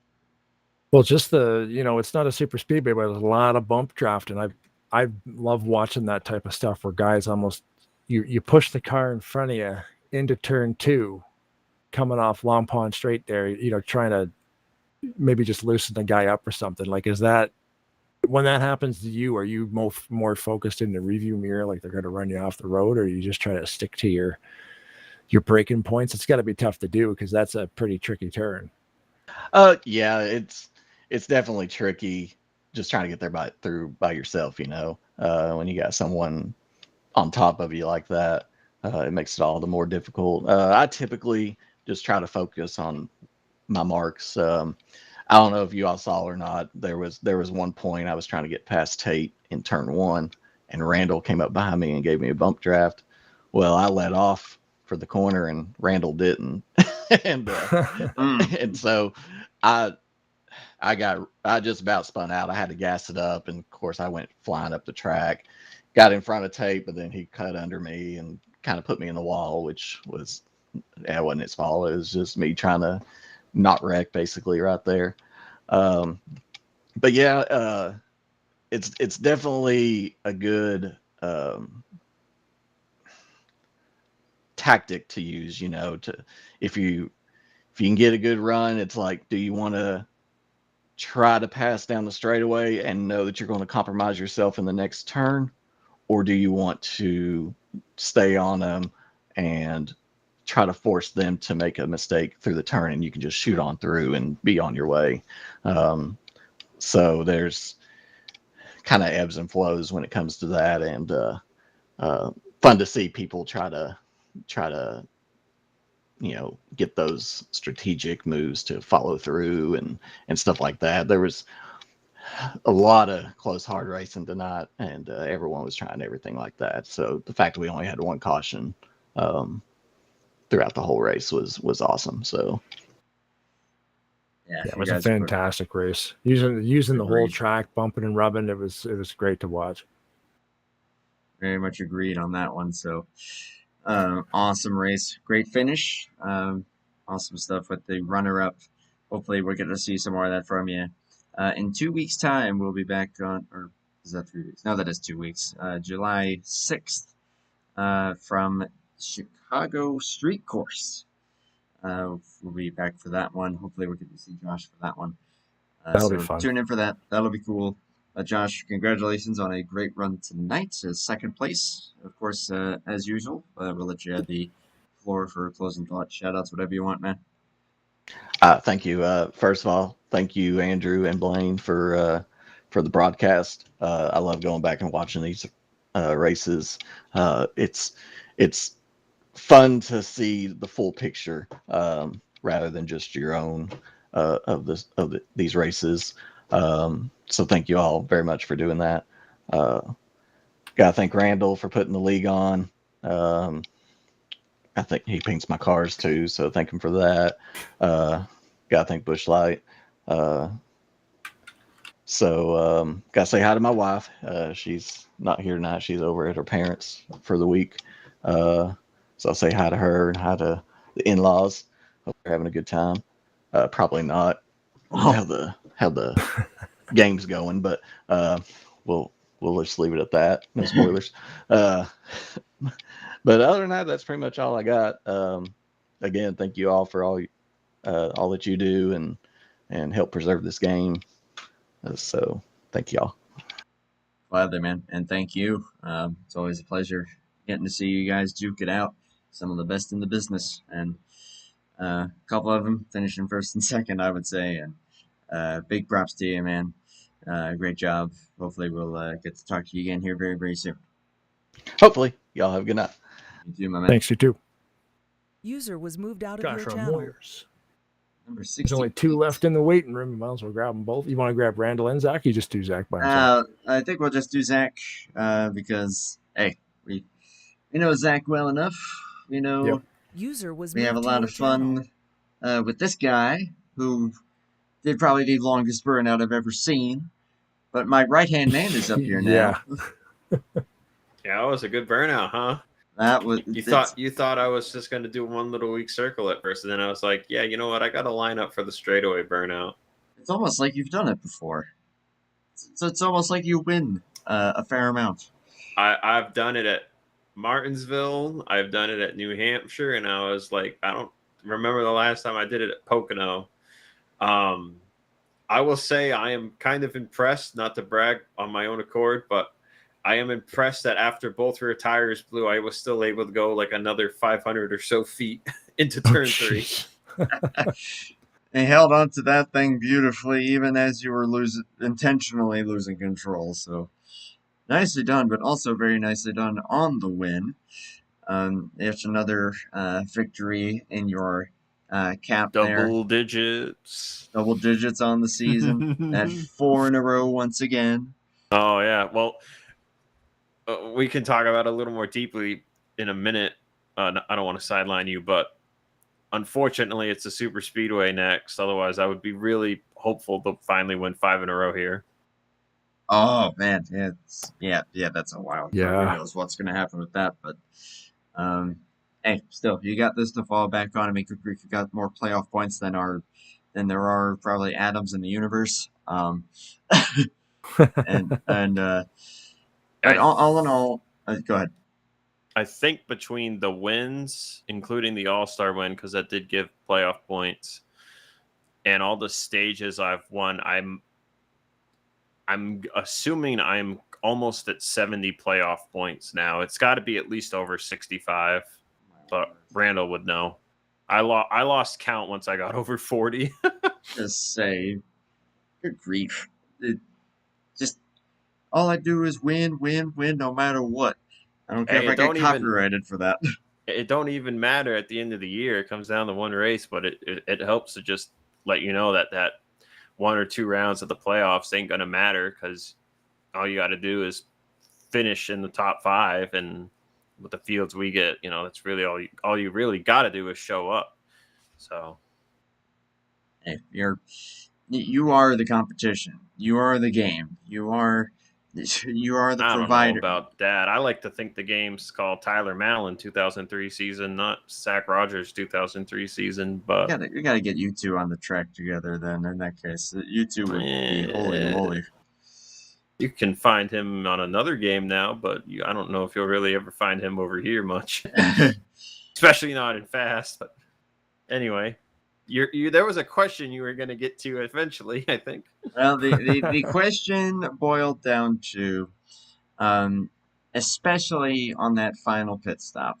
I think the other guys kind of alluded to it, but you aced that pit stop so well. Did you see the entry? You just, I based on what they were saying, you were just able to be so much more aggressive, because they were kind of alluding to the fact that you could hot pit here, and this track was pretty lenient on that front.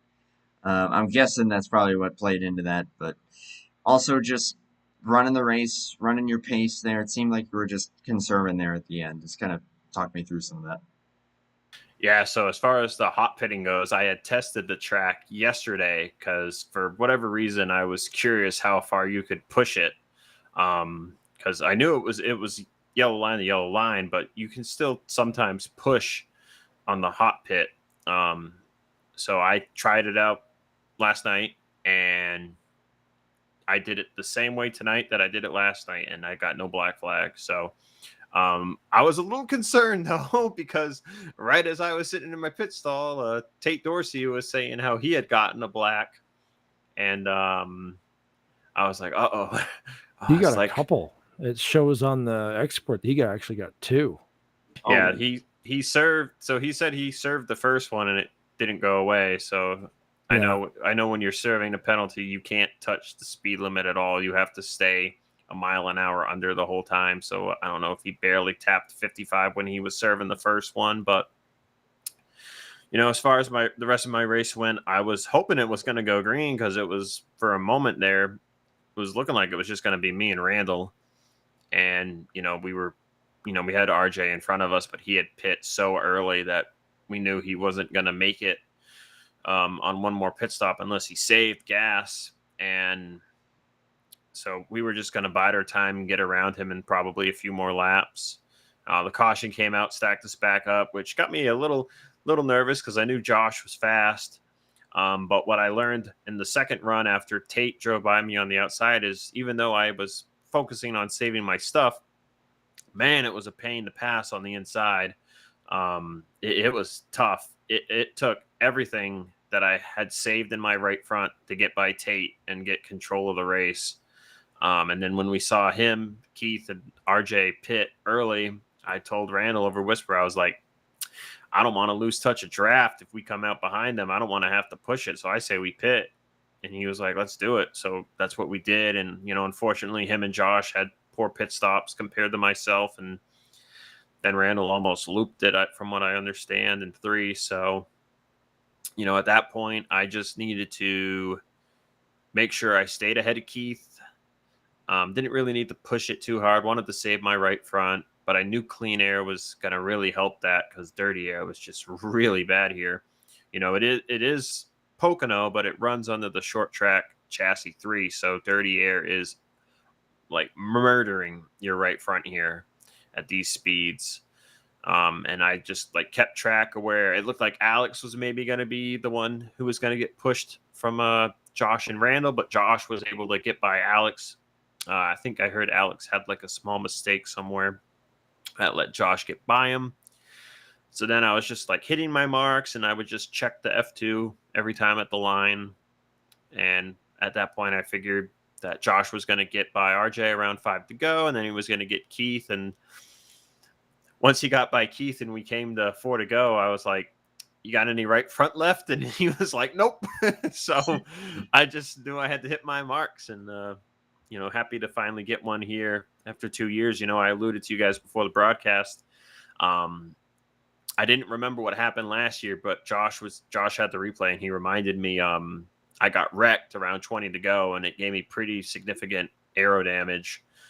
So that knocked me out of contention. And then 2 years ago, I came in late because I was with family before the race, and I got run over into turn 3 because I was not sure how late I could go into the braking zone, and my race ended on lap 1 2 years ago. So happy to get the win here. I really love Pocono. This is my 9th Pocono win overall on the game, 6th for fixed setup. So as I mentioned to you 2 weeks ago, we're chasing 200 fixed setup race wins for myself on NR, and we are up to 196 after tonight. Wow. It's only a matter of time. And that's just fixed setup wins, Blaine. Do you have a spreadsheet that you keep all that in there? I got a Google Doc, yeah. And I wish I had that. I have everything divvied up. This is my 36th win at Fast, counting a couple exhibition wins and 2 open setup wins from way back in the day when they ran open setup here. So this is currently the 2nd winningest league for myself. The only league I've won more races at is Fuel, and I've got only 38 wins over there, and that was over like the course of just like a couple of seasons. So I would say by the end of the year, Fast will become my most winningest league. Wow. Goodness. Which is really crazy to think about, because I've raced at a lot of different places, but when I put all the numbers in and I like looked at it, I'm like, yeah, this actually makes sense. Like, I've mainly raced at NNS CRA, Fast, Fuel, and Bomb Squad. And all of those leagues I've won at least 30 races in, but none of them I've won 40 in. So, kind of going to be cool if I can get Fast to at least 40 by the end of the year. We might have a good shot at getting it to 50, but you never know. I had the rough skids come out of nowhere, and next thing you know, you got 3 or 4 bad races in a row. So you take them as you get them. How often? Sorry. Oh, sorry. I was just going to finish with this sentence, and then I'll let you have it. But when I said that this guy looks to windward, I literally meant it because all he does is win. Surely you get that reference. Nice reference, yeah. Thank you. Go ahead, Blaine. How often do you race? Every week? Like, do you race 2-3 times a week or every single day? So currently I'm racing Fast on Sundays, Mondays of Thunder on Mondays. I've got my limited schedule at Maverick. As I told you last week, I've only got one more race planned for this year.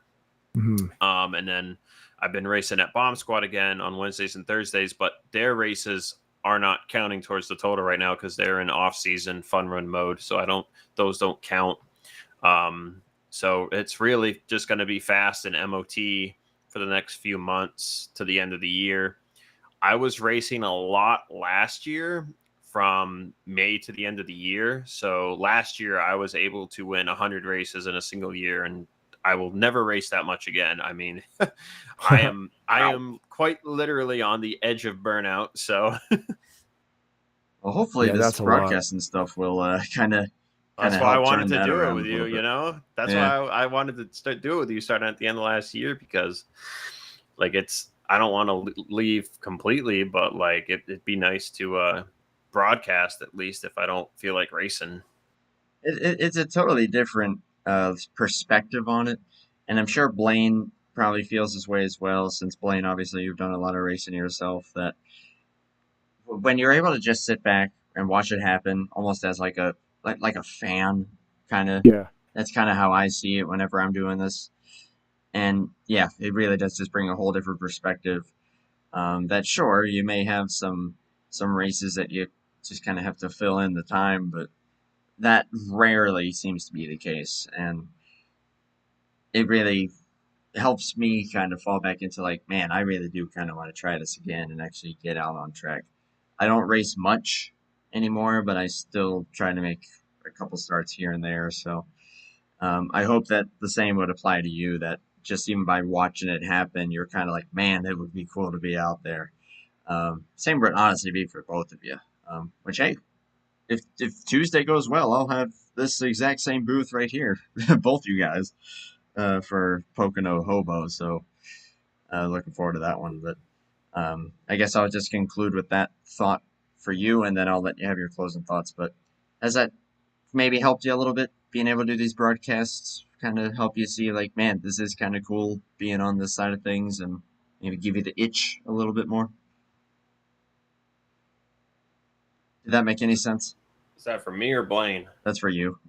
Oh, you were talking to Blaine about it, so I thought you were asking Blaine if it made him want to race more. Oh, I mentioned it kind of both of you in that retrospective, but yeah, talking to you. Just because it sounded like you were on your way to maybe taking a break. I mean, I'll be completely honest, and I don't mind who hears this. I was fully planning on taking next year off completely, racing-wise, but being able to get back to racing with the guys at Bomb Squad this last month has made me want to reconsider that. So, you know, as much as I am looking to get back into doing my book writing stuff, and I really want to like really dive back into that, and that takes time and dedication. You know, I would say next year right now, my plan would be to only run Bomb Squad Cup Thursdays every week. And I may run fast full time. I won't rule it out, but I would say, as much as it's still 4.5 months away, if I win that championship in Phoenix, I'm going out Cody Luke style, because Cody Luke has not come back and ran fast since he won his title last year. Yeah, and he was style, like Nico Rosberg style. Yeah. Cody didn't miss a race for many years.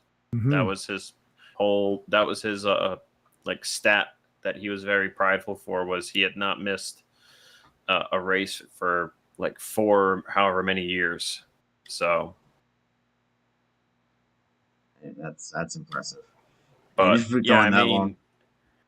So to answer your question, I mean, it comes in waves. You get in the booth and you're having so much fun, and then you're like, man, I don't miss being out there. And then if the race is a crapshoot, I'd rather just be on the track than watching it in the booth, about to fall asleep. You know, if I'm pacing in second gear at 3,500, I'm awake. Right. I think we've all been there once or twice as when calling races. Hey, they can't all be legendary, so. But you know, I feel you on that front.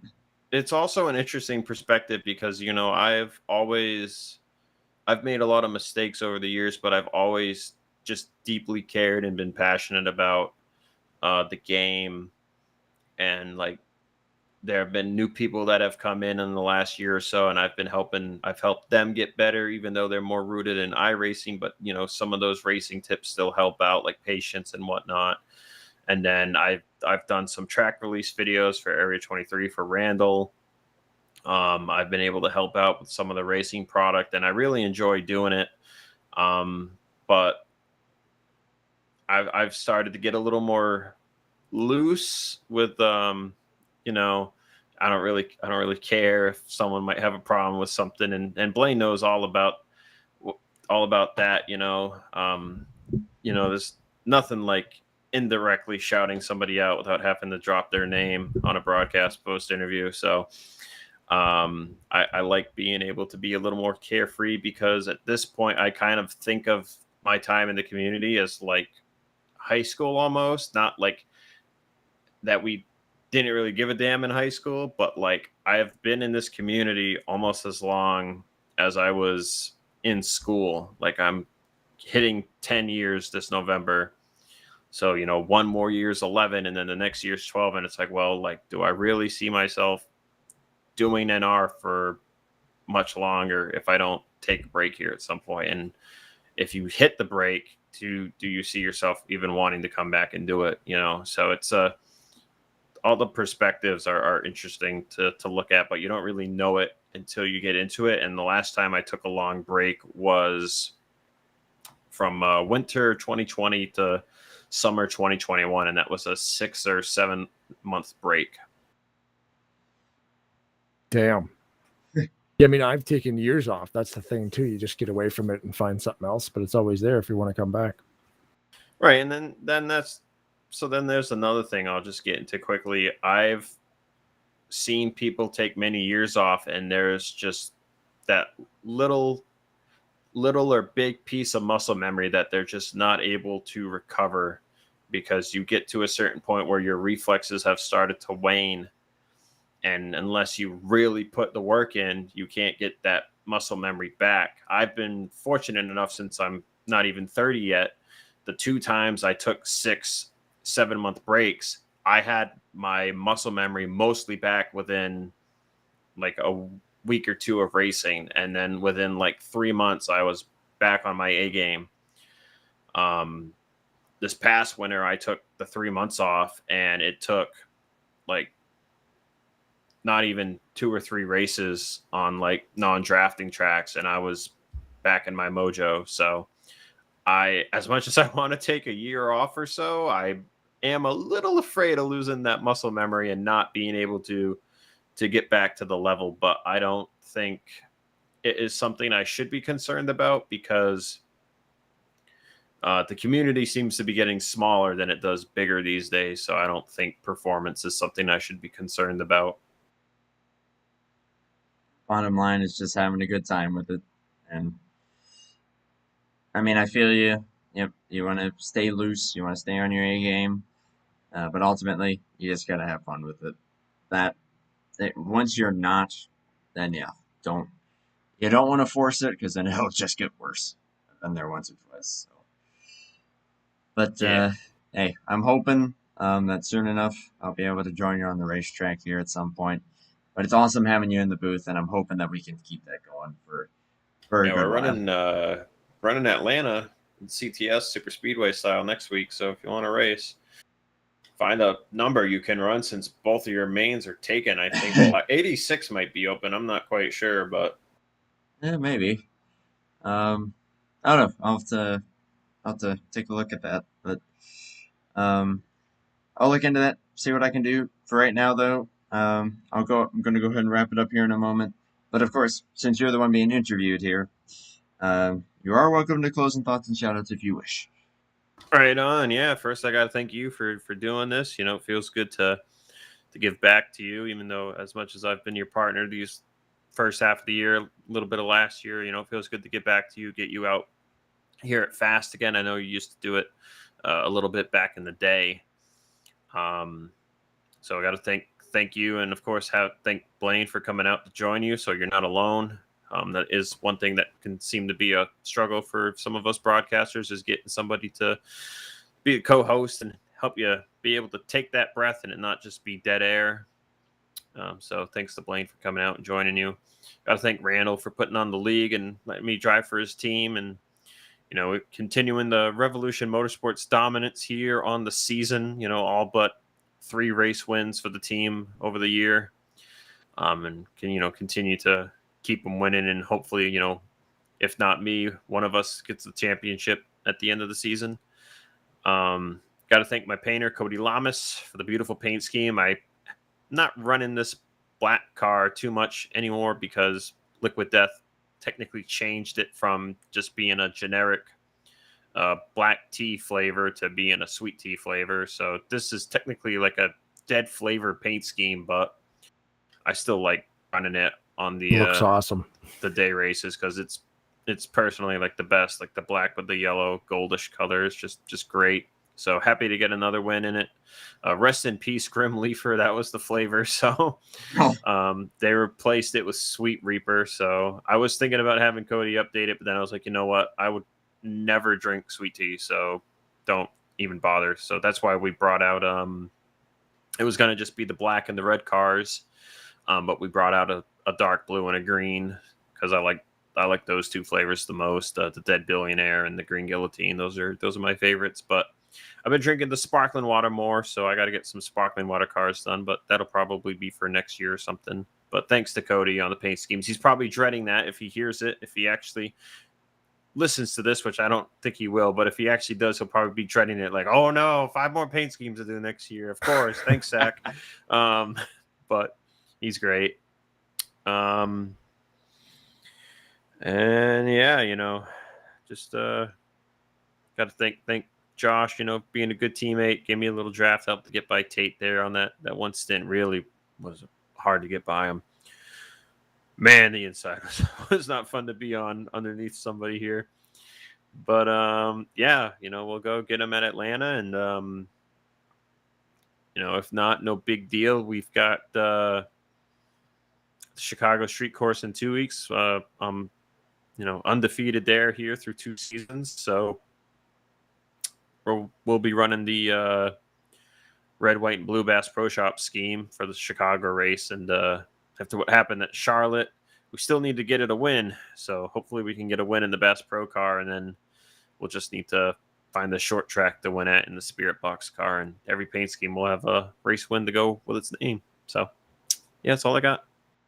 Yeah, I like it. Also, you run a Spirit Box car, and I got to see that thing. I told you about it. I could have sworn I sent it to you, but I'll send it to you again.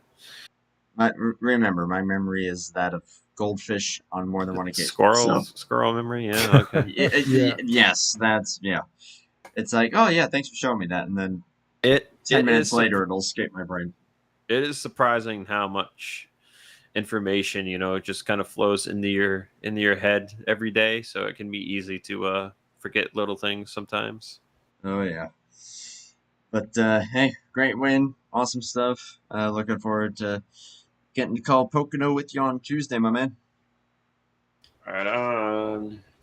Yeah, go celebrate, my man. Yeah, celebration's bedtime in like 45 minutes. For me, it'll probably be in like 5 or 10. Yeah, I'm on that page. Great stuff, man. We'll talk to you soon. Thank you. Yep. User was moved out of your channel. Blaine, I'll turn it over to you for your any closing thoughts on your end, and then we'll probably look to wrap up this puppy before it gets too late. Yeah, man. As always, a great race here at Fast. The guys who show up, if there's 10 or if there's 38 of them, it's always a great race no matter what. And that was the show again this evening. 2.5 mile, 3 corners, oval. Let's call it a triangle, speedway, whatever you want to call it. Pocono is always cool.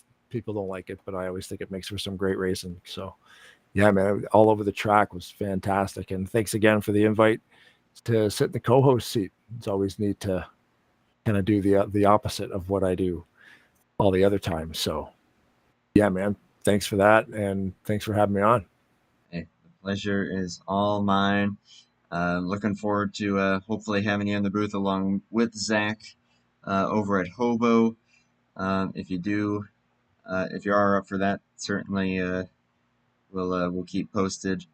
One last thing before we wrap it up here, I'm gonna close out of all that, and last thing I'll do here is just I think I said earlier about the paint scheme that I'm the most proud of is literally my background.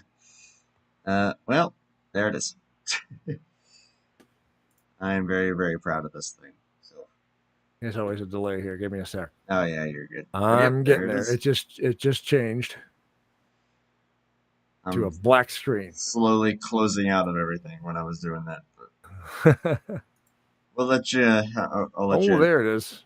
Locked tight. But you That is admire crazy. this beauty, and of course, Yeah. the TV show or the Amazon Prime show, I think it was on Amazon Prime, was kind of the big hyperfixation for myself and the missus there. So Did you render that, or is that Mod Squad that did that? that's Mod Squad. Oh, cool. What Uh, mod is that? Oh, that's the Xfinity mod. Okay, so they have a three car render. DMR NXS 16. Oh, okay. This was going to run at the canceled Talladega race last year. Ah, cool. So it has yet to see the racetrack. So if anyone's running a DMR NSX 16 series and the 47 is available, please let me know. I would love to put this thing on the racetrack. Yeah, really. We got this car built and we haven't driven it yet. It's. I like to think I'm at least a half decent painter, which what we were talking about before. So I just had to show that off. 82 degrees Fahrenheit. Oh, yeah. Yeah, I will conclude this stream by saying congrats to Zach Rogers on the win, but to everyone in the U.S. and North America right now, stay cool and stay hydrated. Yeah. Holy moly. Yeah, it's going to be a little nasty here these next few days. So stay cool, stay hydrated, and don't push yourself too hard. I don't want no medical Keep your stick on the emergencies. ice. Exactly, yeah. Well, what Yeah. ice? I don't know where you're going to find ice at the moment. Remember, we're pulling for you. We're all in this together. Exactly. Blaine, thank you again, my man. Always a pleasure. Thank you. We'll have you up here again on Tuesday. You just keep me posted if anything changes on that front. No problem. To everyone else watching, though, have a good evening, and thank you for coming by. Take care.